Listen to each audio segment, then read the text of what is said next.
السلام علیکم ورحمۃ اللہ۔ محرم الحرام کے حوالے سے ایک خوبصورت واقعہ۔ عاشورہ یعنی 10 محرم الحرام کے روز ملک رے میں قاضی کے پاس ایک فقیر آ کر عرض گزار ہوا، میں ایک بہت غریب اور عیال دار آدمی ہوں، آپ کو یوم عاشورہ کا واسطہ میرے لیے 10 کلو آٹا، 5 کلو گوشت اور 2 درم کا انتظام فرما دیجیے۔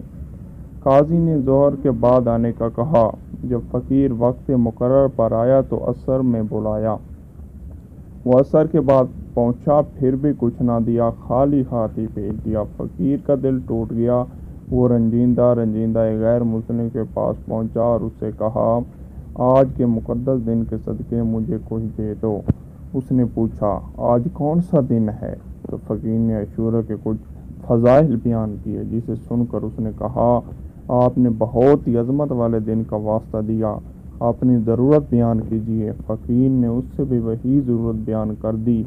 اس آدمی نے 10 بوری گندم، 100 کلو گوشت اور 20 درم پیش کرتے ہوئے کہا، یہ آپ کے اہل و عیال کے لیے زندگی بھر ہر ماہ اس دن کی فضیلت و عظمت کے واسطے مقرر ہیں۔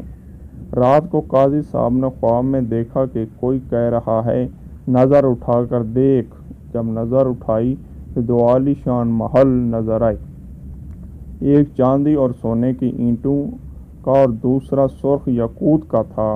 قاضی نے پوچھا، یہ دونوں محل کس کے ہیں؟ جواب ملا، اگر تم سائل کی ضرورت پوری کر دیتے تو یہ تمہیں ملتے، مگر چونکہ تم نے اسے خالی ہاتھ لوٹا دیا تھا، اس لیے اب یہ دونوں محل فلاں غیر مسلم کے ہیں۔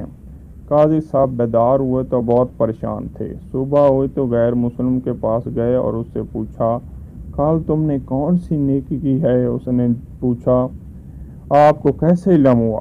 قاضی صاحب نے اپنا خواب سنایا اور پیشکش کی کہ مجھ سے 1,00,000 درم لے لو اور کل کی نیکی مجھے بھیج دو۔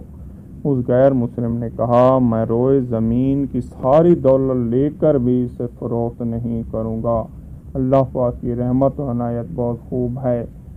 یہ کہنے کے بعد وہ کلمہ پڑھ کر مسلمان ہو گئی۔